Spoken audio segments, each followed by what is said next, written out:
smothering of those rock beds and those cobble beds that the trout will lay their eggs in. Hatch. And of course, there's a number of things that we do, unfortunately, that affects the amount of water that comes off the land. Removing storage. Any time we're smoothing out the landscape, the natural forests around here, the natural land is not a smooth, flat, golf course kind of area. There's all sorts of bumps and humps and holes and dips and just spots where water is going to collect after a rainfall. It's not just going to flow in a nice sheet down to the nearest stream or the ditch or whatever. There's all those things, whether it's a rock that's sticking out or a tree that got blown over and the big root wad sticking up, creating that pool under there, or just a natural hole there. All those things catch water and store water on the land and hold it in place. So when we smooth things out, we lose all of that. Maybe they're not officially wetlands, but they still hold water in place. And wetlands, of course, do too. And we've been lucky to retain most of our wetlands up here. And so that's a good thing, but we still have lost some in certain areas. Removing forest cover. Talk a little bit about the canopy of those trees and those roots and their effectiveness of holding water in place. When we remove those forest cover, we're also exposing oftentimes our lovely clay soil directly to that erosion. So where we maybe used to have a forest floor with moss and leaves and duff and all sorts of stuff on there that could soak up and absorb water, the stuff that sits over the clay, we oftentimes lose that when we expose that clay soil directly. And then we also add impervious surfaces, rooftops and driveways and roadways and other things that basically are meant to make the water run off. We don't build a roof so the water soaks in. We build it so it doesn't soak in, so it runs off. And of course, in some places, in our cities in particular, we design very efficient systems to getting that water into our creeks as quickly as possible. In rural areas, it's ditches more than curbs and gutters that are designed to do that. And we do see specific effects on runoff with varying levels of development. In a natural situation, a lot of the water that falls out of the sky ends up evaporating back into the atmosphere, about 40%. Up to about 50% can infiltrate. We don't have as much of this deep infiltration here with the clay and the bedrock.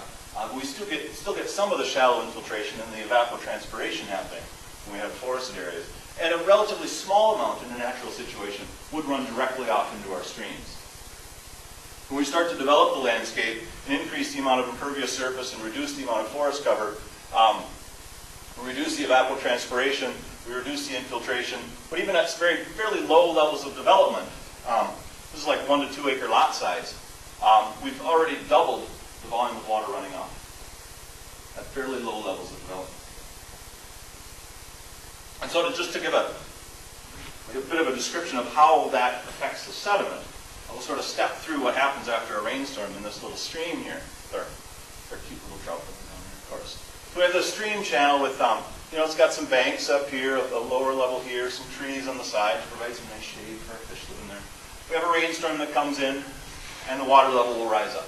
Down here, it still rises fairly rapidly, but it goes up a bit in a natural situation. You get sort of this normal flow after a rainfall event. Not talking a big rain, sort of normal rain. And then the water level will drop back down over a certain period of time. When you remove the wetlands and the forest cover and add impervious surface and other things and direct that water quickly into the stream, that flow after that same rainfall in that stream is going to be a lot higher. It's going to go up a lot faster, and there's going to be more water running through that channel. And that water has a fair bit of power and strength as it's flowing through that channel. And that energy is sort of taken out, if you will, on the banks of that stream. Now, if we have rocks there, we might be okay. If we have bedrock or large boulders or things, and that's why some of the things that Wayne talked about in armoring those banks can help. Where we don't have that, though, that water is actually going to remove that sediment. And you're going to change the shape of that stream. And all the sediment that used to be there, got to go somewhere, right? Once that erodes out, it gets carried by the water downstream, maybe deposited somewhere in the stream, maybe carried out into Lake Superior. And then when that water goes back down, you typically have a wider channel. The water then is going to be shallower in that stream because now you've spread out that water over a greater area. You may lose some of that stream-side vegetation, and then, of course, our poor fish isn't very happy either. So that's basically how some of that sediment gets into the stream, through that extra water rushing into the channel. And there's some other, of course, and then we've lost stream shore. We've lost property in that process as well. And there's a whole bunch of stormwater best management practices that can be very effective, and many of these are being used in various areas around here. We have rain gardens that are in certain places. So we don't have any grass overflow parking lots yet, but I've got a church in Duluth that's interested in putting one in, so we'll see in a couple of years. We do have pervious pavement. We have pervious asphalt, pervious concrete that's installed in Duluth in parking lots that allow the water to soak through it. And there's an under-drain system built under those so that water can get down into that and flow out. Cools it off, the sediment is reduced, the flow is slowed down as well. So there's a whole bunch of things that are very effective at reducing runoff, at capturing sediment, at slowing the water down, and holding it on the land. And these things, when they're done right and when they're done well, they're great. Consider this. Oftentimes we think that building larger lots will help with runoff, like more green space and all these other good things will happen.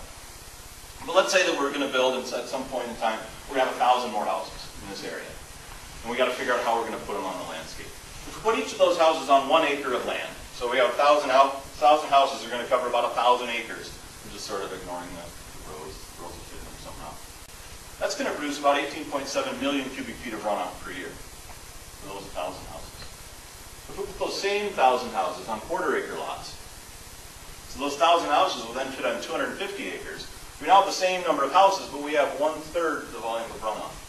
We've chopped the runoff by 2/3. Same number of houses, same number of people, but we've cut the amount of water down by 2/3 just by changing the way that land was developed, the way those 1,000 houses were put on the landscape.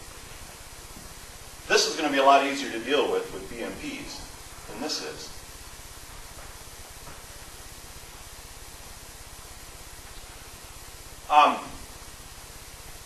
So to sort of look at these issues in a little more detail, I worked with the Natural Resources Research Institute, thanks to Pat and the Coastal Program, for funding a project where we could actually look at some specific areas along the shore and try to figure out what would conservation design look like in Lakewood Township, in the city of Two Harbors, and then also in the Western Amity watershed, to look at sort of different kinds of communities to figure out what would this look like, what would the effect be on impervious surface, forest cover, runoff, and some other parameters. If you were at the conference last year, you know a fair bit about conservation design. We had an expert, Randall Arndt, up here to talk about it. But these are just some of the definitions that are